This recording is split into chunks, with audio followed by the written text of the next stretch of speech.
Performance comes down to controlling what you can. For Jessica Pegula, it starts with the air around her.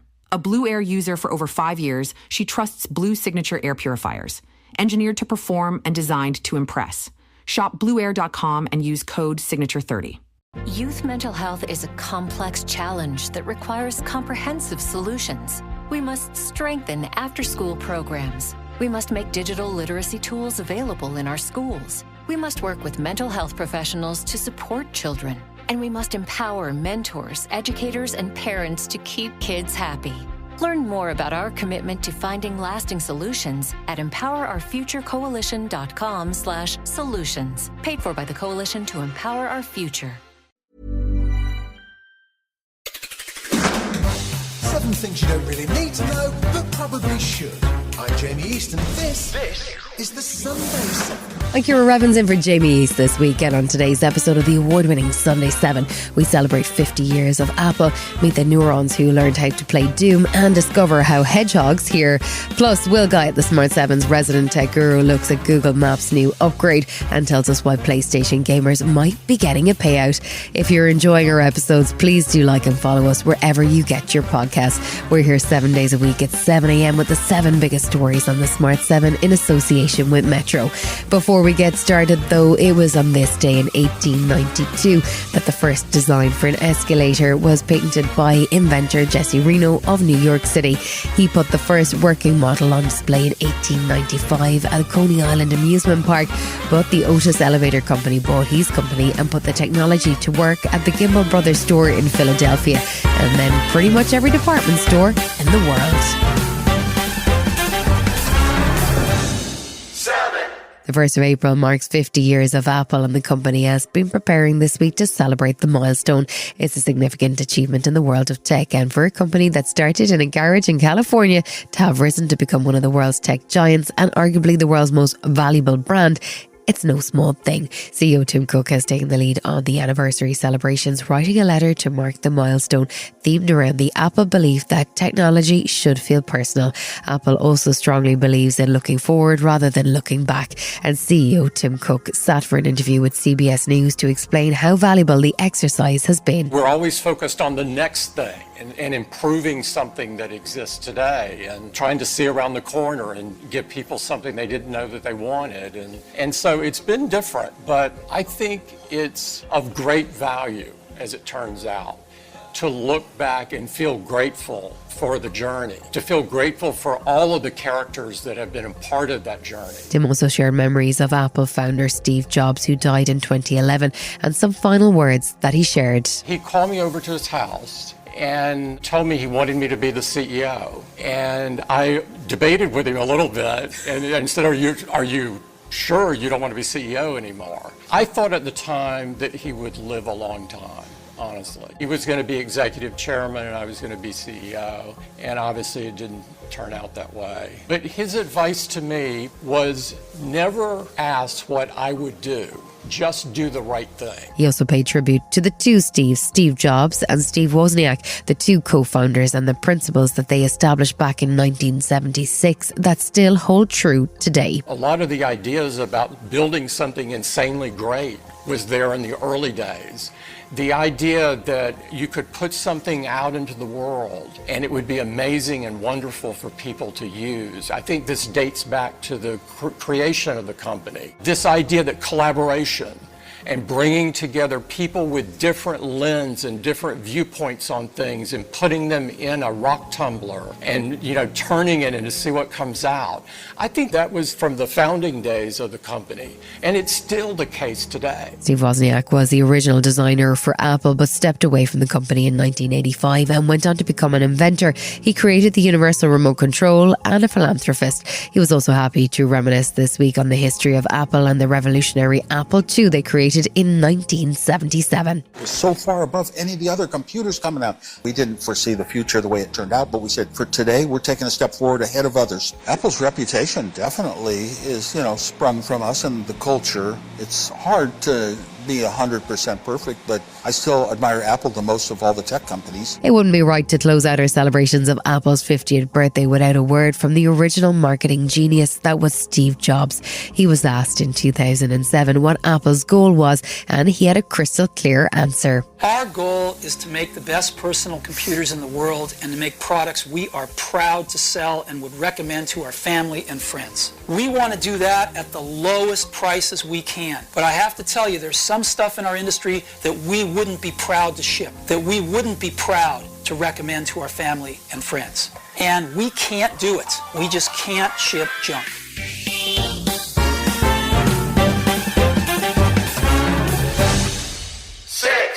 We've been celebrating Apple's upcoming 50th birthday, but the company hasn't stopped innovating with some intriguing new phones on the way. Plus, this week has seen Ben Affleck cash in on AI and a potentially huge payout for PlayStation gamers.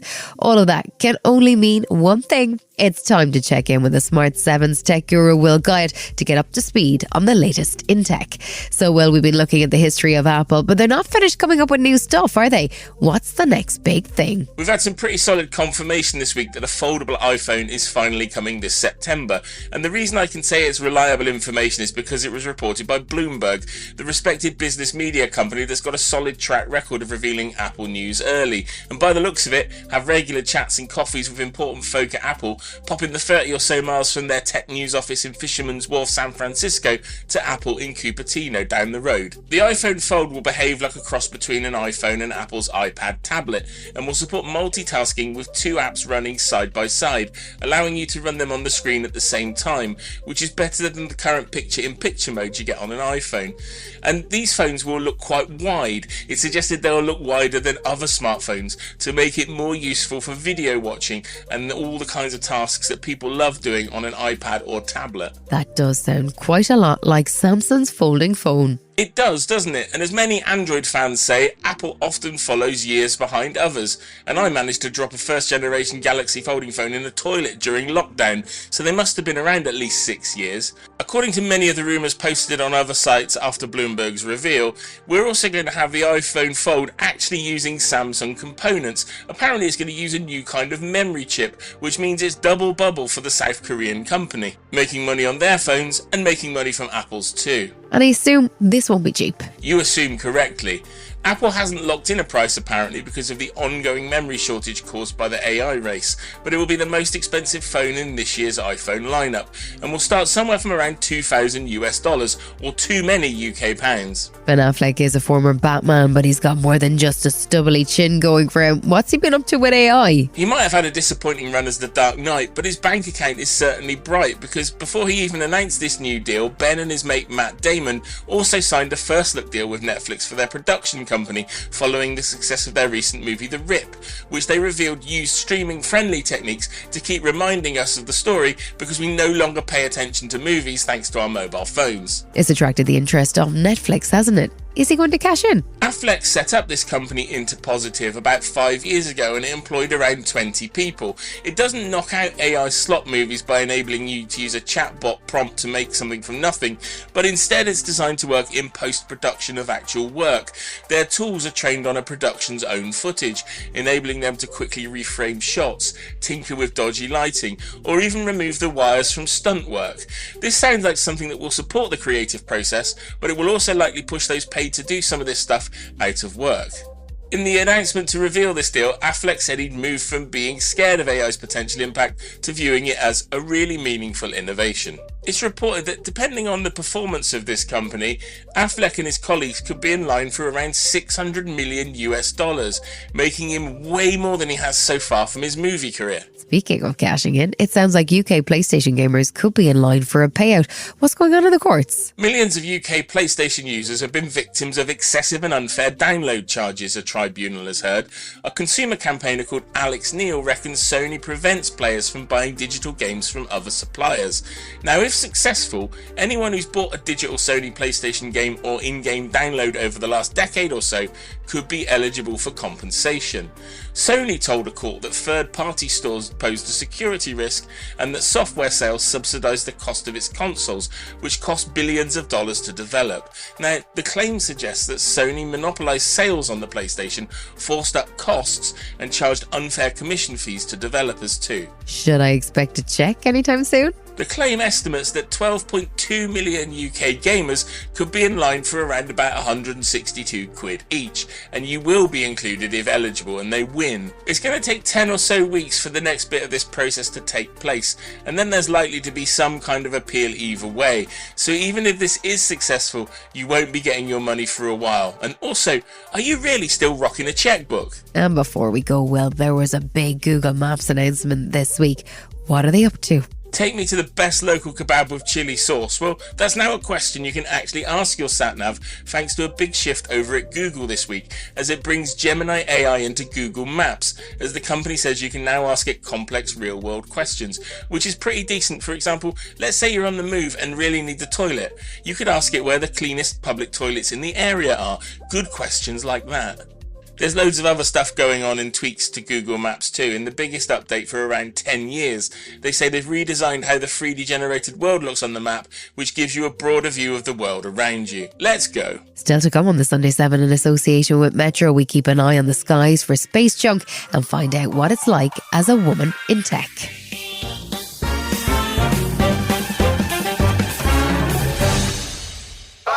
This week's on NASA on high alert as a defunct satellite was scheduled to return to Earth in dramatic fashion. The 1,300-pound satellite is better known as the Van Allen Probe A, which has been in Earth orbit since 2012, along with its twin Van Allen Probe B, and the size and weight of it caused real concern about where the pieces might land. They were launched to study the Van Allen radiation belts around Earth and were active until about 2019, but were not expected to drop back to Earth for about another 10 years. In the end, the satellite re-entered over the Eastern Pacific Ocean, and it appears that most of it burnt up on re-entry. Mark Strassman is a senior CBS News correspondent, and he was keeping an eye on the skies this week and shared his assessment of the risks from this kind of space junk returning to Earth. Can't control the satellite at all. It's run out of fuel. That's sort of the challenge here, right? Is that you can't steer it to land at a certain place. I mean, the good news is since the Earth is, 71% water, most of the stuff that makes its way through the Earth's atmosphere in satellites past has fallen into the ocean. But there's a luck factor here. There's no question about that. I mean, there are maybe 15,000 satellites orbiting above us. About 3,000 of them are like this one, that is, they're defunct. And at some point when they come back to Earth, sometimes pieces do get through. Earth's orbit has an incredibly cluttered space between satellites and space junk, and it creates real risk for launches and for the International Space Station. Luke Piguet is the CEO and co-founder of a company called ClearSpace, and they've just done a deal with the European Space Agency to help clear up some of that junk out of Earth's orbit. The concept is essentially to launch a space version of a tow truck to help pick up the defunct satellites and clean up orbits. The space debris problem is a side effect of an industry that doesn't have servicing. All the other industry do, and this industry underpins trillions in world economy and operates still like single-use consumable. It's a complete industry of servicing that will transform the way space operates tomorrow. And that will make things possible that are just not possible so far.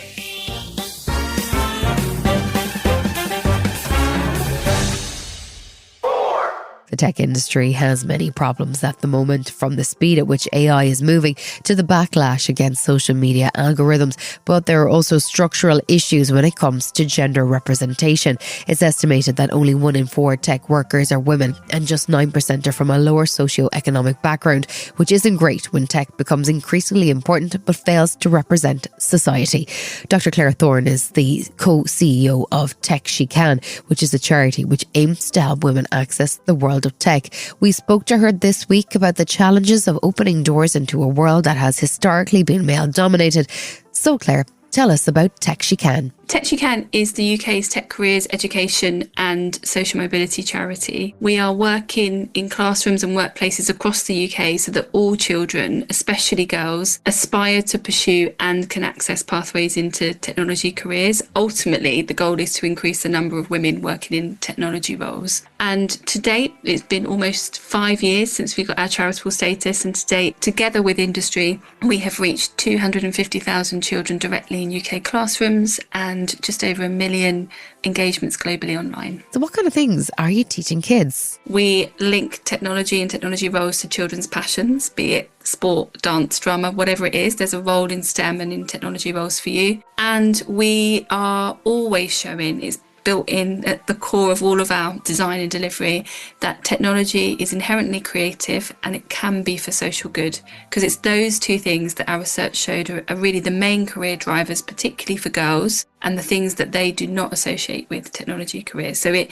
is creative and it can be for social good. And why is that an important message for students? I think really simply it's to create a world that works for all of us. TechSheCan as a charity, we exist because only 1 in 4 workers in technology are women. This drops to 1 in 10 at leadership level. And there was a report by Tech Talent Charter a few years ago that showed that of those 1 in 4 workers in tech that are women, 1 in 3 are actively planning to leave. So obviously TechSheCan is focused on the attraction piece, the early stage of the pipeline from age 5 to post 16. But there's a huge amount of work that needs to be done around progression, development and retention as well. Really, at TechSheCan, the thing that we're asking all the time is technology is shaping our world, but who is shaping technology? And what excites you about this work? And I suppose, what scares you? I think what I'm excited by is that I feel like we are solving this problem, this tech talent problem. This isn't rocket science. We know what works. It's really ultimately about 2 things, access and belonging. Just thinking about, so what scares me about the next generation? I would say the next generation of tech creators doesn't scare me. It's probably the current ones is now. And it's the kind of the inactivity and sometimes the lack of vocal leadership that we're seeing from across the tech sector. I think that the way in which people fall into tech careers now is not intentional, it's not systematic, it's not equitable, it's not at scale. And so the thing that sort of scares me really is that I'm impatient for change and I want to see this change. And I would say that, you know, as a call to action really for listeners, Lord Valence a few years ago really supported the TechSheCan mission, and he provided a wonderful quote, and it's really succinct, and it's treat this with urgency. This is for everybody. Still to come on the Sunday 7 in association with Metro, we meet some doom playing neurons and find out how hedgehogs here. Right after this. Studies show that 100% of everybody in the world wants to curl up indoors and do nothing because it's so darn cold out there. That's why many people are turning to Bombas, whose pillowy plush slippers and warm merino wool socks have been said to be the most comfortable in the history of feet. Bombas products have been found to boost coziness by up to 1,000,000%. Okay, enough fake statistics, but could Bombas socks and slippers really be the cure? Go to bombas.com/audio and use code AUDIO for 20% off your first purchase. That's BOMBAS.com and use code AUDIO. Are you noticing your car insurance rate creep up even without tickets or claims? You're not alone. That's why there's Jerry, your proactive insurance assistant. Jerry handles the legwork by comparing quotes side by side from over 50 top insurers, so you can confidently hit buy. No spam calls, no hidden fees. Jerry even tracks rates and alerts you when it's best to shop. Drivers who save with Jerry could save over $1,300 a year. Don't settle for higher rates. Download the Jerry app or visit jerry.ai/ACAST today. Welcome back.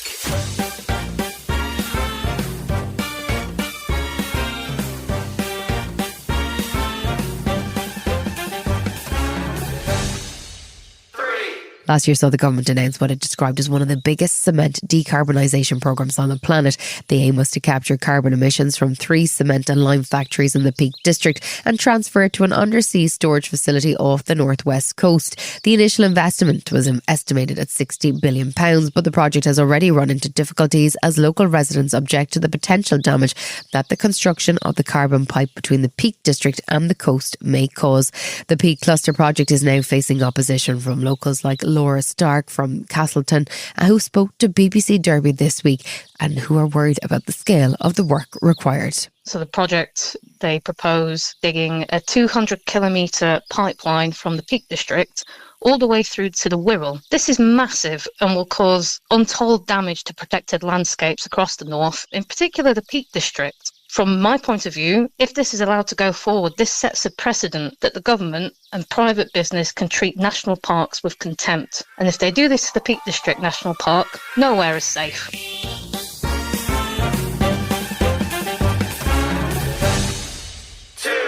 You may or may not remember a story from 2021 about an Australian company called Cortical Labs, but they trained a cluster of living brain cells attached to a computer chip to play the simple video game Pong. It turns out they didn't stop there, and now their cluster of 800,000 neurons have taken a big step up and learned to play the classic first-person shooter game Doom. The brain cells are grown on top of microelectrode relays, which can send and receive electrical signals which allow them to control the action on screen. Dr. Kagan is both the Chief Scientific and Chief Operations Officer for Cortical Labs, and he explains the learning process. So we showed that biological neurons could play the game Pong. This was a massive milestone because it demonstrated adaptive, real-time, goal-directed learning. But it took us over 18 months with our original hardware and software to get this to work. And Pong was much simpler. There was a direct relationship. The ball went up, the paddle went up. It was a direct input-output relationship.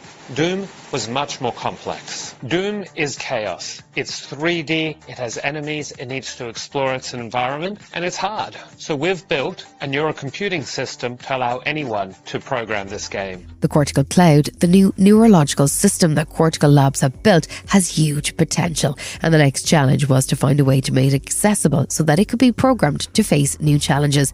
David Hogan is the Chief Technology Officer at Cortical Labs, and he says creating an accessible API was a significant moment. Using the API, Sean managed to map the video feed from the game into patterns of electrical stimulation. When a demon appears on the left of the screen, specific electrodes stimulate the sensory area of the neural culture on the left side. The neurons react to that stimulation. We then listen to their response, the spikes, and interpret that activity as motor commands. If the neurons fire in a specific pattern, the Doom guy shoots. If they fire in another pattern, he moves right, and so on.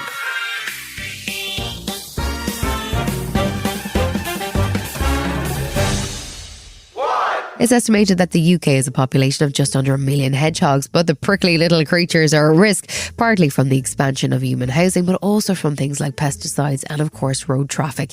New research suggests that there's more going on with the humble hedgehog than we realise, and it might give rise to new hope for ways to protect the nocturnal mammal. It turns out that hedgehogs have hearing that extends far beyond the human range, and they may be able to communicate with each other at higher frequencies that humans just can't hear. That could mean that some form of ultrasonic sound repellers might keep hedgehogs away from danger zones like busy roads or lawnmowers. Dr Sophie Lund Rasmussen is a postdoctoral researcher with the Wild Conservation Research Unit in the Department of Biology at Oxford, and she's also known as Dr Hedgehog. She outlined how the new research was carried out. So the scans revealed that hedgehogs have very small and dense middle ear bones and a partly fused joint between the eardrum and the first of these bones, the malleus. So this makes the whole chain of bones stiffer, and it helps pass very high-pitched sounds very efficiently. And this is a hallmark of animals such as echolocating bats that can hear ultrasound. The scans also revealed that the hedgehogs have very small stapes, and a smaller, lighter stapes can actually vibrate more quickly, enabling it to transmit high-frequency sound waves. The cochlea was also found to be relatively short and compact, enabling it to better process ultrasonic vibrations. So what we learned from the scans was that the European hedgehog is definitely equipped for ultrasonic detection. This has been the Sunday 7. Wherever you're listening, do us a favour and hit the follow button. We'll be back tomorrow at 7 a.m. with the regular Smart 7. Have a great rest of your weekend. Written, produced and published by Daft Doris. Over 90 of the top 100 U.S. accounting firms trust Bill to simplify and secure bill pay. That's proven financial infrastructure built on over $1 trillion of secure payments. Visit Bill.com/proven for a special offer. Youth mental health is a complex challenge that requires comprehensive solutions. We must strengthen after-school programs. We must make digital literacy tools available in our schools. We must work with mental health professionals to support children. And we must empower mentors, educators, and parents to keep kids happy. Learn more about our commitment to finding lasting solutions at empowerourfuturecoalition.com/solutions. Paid for by the Coalition to Empower Our Future.